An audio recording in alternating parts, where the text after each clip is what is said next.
today. I ordered the viral ghost blanket I've been seeing all over TikTok. So let's unbox it.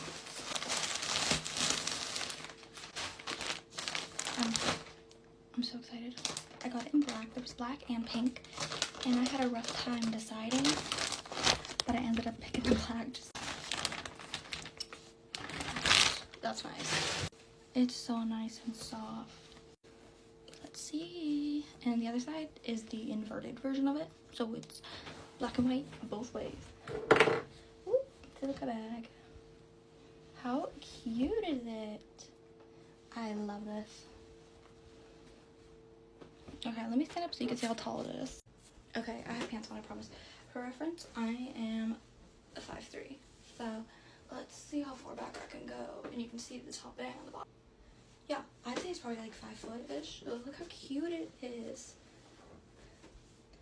This is so cute. And if you know me, this will be up all year round. Like, this ain't a Halloween thing. This is all year round. It matches my rooms. I am obsessed. It's so nice and soft. So I highly recommend it.